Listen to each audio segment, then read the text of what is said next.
Hermann Goering ominously summarized German policy towards the Soviet Union when he made a typically sinister speech late in 1941. He said, "Many tens of millions in the industrial areas will become redundant and will either die or have to emigrate to Siberia."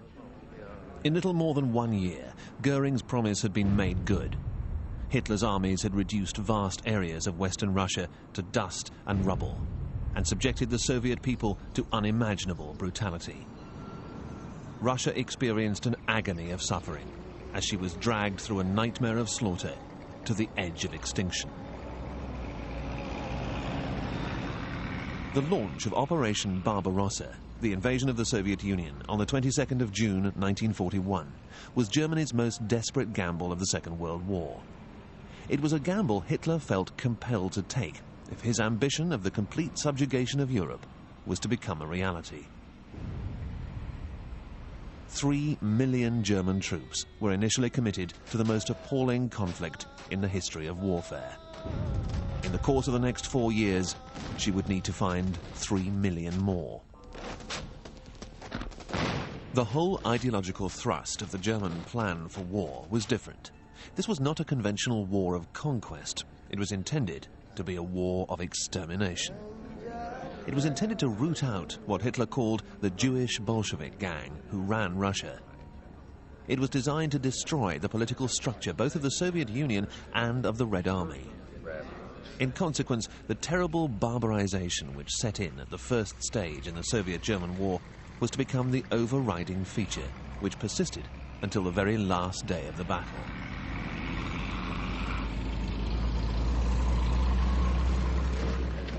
Standing between Hitler and the realization of this vision were the armies of the Union of Soviet Socialist Republics, a fighting force whose condition of disorganization was mirrored by the paranoia of its political leadership. The disarray in the ranks of the Red Army was a direct result of the excesses of Stalin, who had carried out a systematic purge of the Red Army.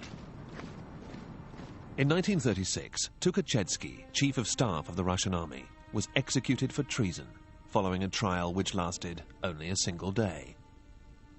6 of the 8 generals forming the court-martial which condemned him were themselves to follow suit soon after. By the end of the purge, the Russian army had lost 3 of the 5 remaining marshals of the Soviet Union, all 11 deputy ministers of defense, 75 of the 80 members of the military Soviet, all the commanders of the military districts, 13 of the 15 army commanders, more than half the corps commanders, and around 30% of the officers below brigade level.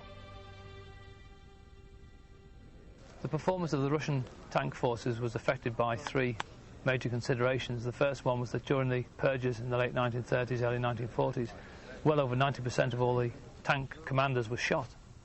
And so there was a dearth of experienced tank commanders.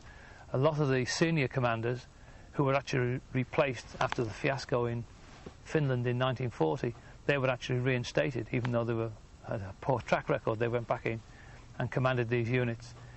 The units, because they were so large, because there was over 24,000 tanks, the Russians really couldn't afford to spend a great deal of time training the crews. And most of the training that the crews had was for exercises more for the Politburo and for propaganda purposes, rather than actual tactical exercises. And the third factor was there was very little in the way, or almost no, spare parts. So when a vehicle broke down, unless they cannibalized another vehicle, there was no spare parts for that vehicle. This great offensive, codenamed Barbarossa, had been fermenting for a long time in Hitler's mind. Firmly rooted in National Socialist ideology was the conviction that Germany's destiny lay in the East. Once more, Hitler needed a quick war. Once more, he needed it soon. It was his instinct that Germany would never stand so strong as she stood then. His gambler's instinct told him that if he delayed even for 1 year, the crowds that cheered the latest successes so fervently might no longer be willing to follow him into so hazardous an adventure. And there was no greater military adventure than the invasion of Russia.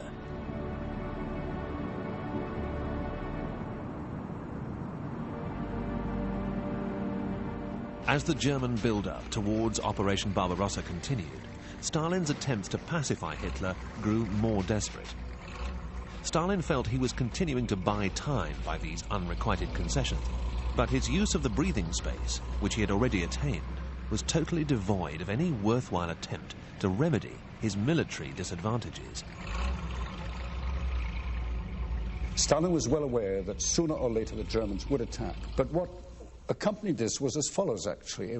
There was also the assumption, very deftly introduced by the Germans, that in fact, before this attack, there could well be negotiations. There might even be, and the Russians now have disclosed this, there might even have been a personal meeting between Hitler and Stalin. And Stalin therefore became persuaded that there were two elements to this German position. One was that the massive German military build-up was in fact, if you like, not an inducement, but a form of coercion to force him into a negotiating position. And on June the 14th, he made this perfectly plain by the famous TASS statement saying, look, we know what you're up to. We know all about these concentrations, but there is nothing to prevent a settlement of Soviet-German relations. That was the first thing.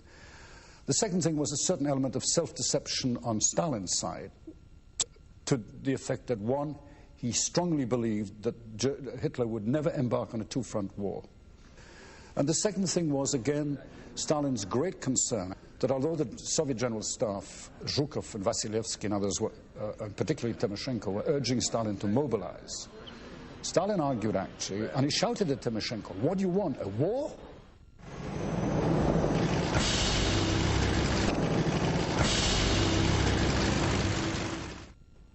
By June 1941, with a German attack imminent, the Western Special Military District of Russia, on which the blow would fall, was nothing of a shambles. Many divisions were between 6,000 and 7,000 men short of wartime establishment. Levies of experienced personnel had been hived off to build new tank and aviation units. Only one of 6 mechanized corps had received their full complement of equipment. 3 of the 4 motorized divisions had no tanks, and 4 out of every 5 vehicles in the tank fleet were obsolete. 4 of the corps had only 1/4 of their designated motor vehicles, and in another 4, 1 in 3 motor vehicles needed repairs. Even though Russian tanks outnumbered the German 2-to-1 at the front and 6-to-1 overall, tactical ineffectiveness, obsolete models, and widespread disrepair tipped the advantage overwhelmingly in favor of Germany during the first stages of the conflict. In the western part of Russia, the Red Army consisted of about 5 million men. The tank strength of the Red Army on the 21st of June 1941 was 23,108, of which perhaps 8,000 were battle-ready and in good condition. Typical of the Russian tank forces in the early part of the war was the T-26. Well, the T-26 was built under license from a design that was originally created by Vickers Armstrong in about 1928, so it was a British tank. You can always tell it was a good tank because the British Army never ordered it. It was purely a commercial offering, and the Russians took to it in a big way. And they got a license, it was all done above board, and then put a much better gun in it than the British had done. They had a 45mm anti-tank weapon, which is actually quite effective against contemporary tanks. So from that point of view, it was an excellent little vehicle. It was reliable, but it was very, very rough. The actual suspension, the wheels and tracks that it runs on, gave people a very hard ride. And of course, like all tanks of the pre-war period, it's of bolted construction, so it's weak when it comes to defending itself against incoming rounds. But generally speaking, for its day, an excellent little tank. Just on a historical note, what makes this tank interesting is that it was captured from the Russian army by the Finns during the Winter War. They did some minor modifications, used it for a while in their army, and then latterly they buried all these tanks in their defensive regions, particularly what was known as the Mannerheim line, and the tank was buried, so only its turret was showing, and it became part of the fixed defences. Back in the sort of 70s and 80s, they started digging up the Mannerheim line, suddenly produced all these tanks, and we were able to do an exchange with them to get it for the Tank Museum, which is great, because it means we have a representative example, not only of a pre-war Russian tank, which is quite something to have, but also something which derived originally from a British design, and we have the British design from which it came also in the museum. So historically it's interesting. I should point out, of course, that the swastika on the turret has absolutely nothing to do with the Nazis. It is a Finnish symbol one of the runic symbols that they employed. So in this case, there's no Nazi association at all. On the German side, the field strength was roughly about 3.5 million men. With the addition of the German allies, the Finns, the Slovaks and the Hungarians, the figure rises to nearly 4 million. In infantry, the Germans were therefore outnumbered by 1 million men at the outset. In terms of armour, the discrepancies were even larger. The Germans were able to employ something like 3,300 tanks. To face the Russians, 8,000. But numbers don't tell the whole story. In the case of Barbarossa, numbers are extremely misleading. Considering the operational readiness of the armies, the Wehrmacht was clearly superior. It was also battle-hardened, experienced, and it was well prepared and briefed for its task. By comparison, the Red Army suffered severe problems of manning, organisation, training, logistics, and supply. Even more importantly, the Germans were operating according to a carefully conceived master plan. The Red Army was in an extraordinary position. There was no recognisable military plan. They could neither defend nor attack. Many of the tanks were not suitable for the demands of World War II. The tank army, by 1936, was probably the biggest in the world. They not only had these little fellas, they had a series of tanks known as the BT series, which had been derived from the American Christie machine, some of the fastest tanks on Earth. And this massive army of tanks, wiped out largely in the initial stages of Barbarossa, meant that the Russians had to rethink their designs and start again. So you almost, and it would be a dream to some tank armies, get a clean sweep of the board.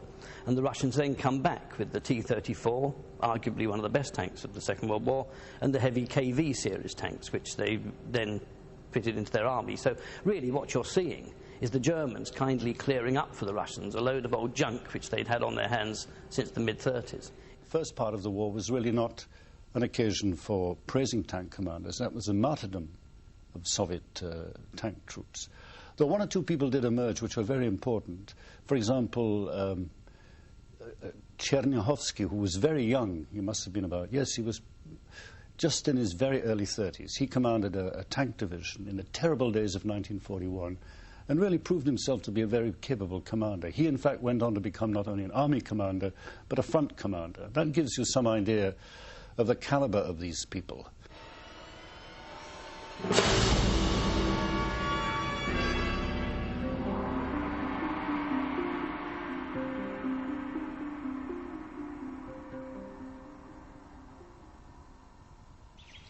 The awesome German army, which the 170 understrength divisions of the Russian troops faced, were divided into 3 large groups. These consisted of 148 fully manned and equipped divisions. The German armour was grouped into 19 Panzer and 15 Panzer Grenadier divisions. The Army Group South was commanded by Field Marshal Gerd von Rundstedt and was charged with seizing Kiev and taking control of the Ukraine as far as the river Dnieper. Field Marshal von Bock's Army Group Centre was to strike towards Smolensk, and Army Group North, under Field Marshal von Lieb, was to attack through the Baltic states and seize Leningrad. Army Group Centre was a larger formation than the forces which comprised the other 2 army groups. It had 50 German divisions, as opposed to 39 in Army Group South, and only 29 in Army Group North. It could deploy 910 aircraft, as opposed to 684 for Army Group South and 434 for Army Group North.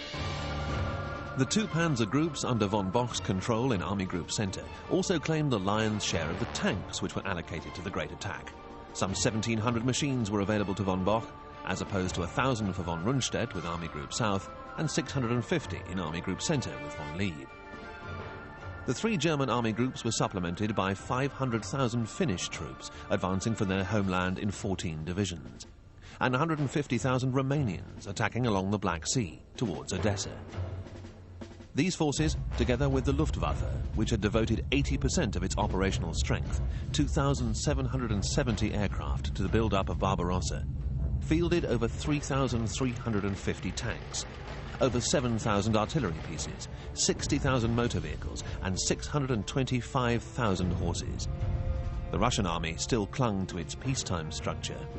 Should war occur, then each military district would be transformed into army groupings similar in structure to the Germans, which mirrored the German intentions.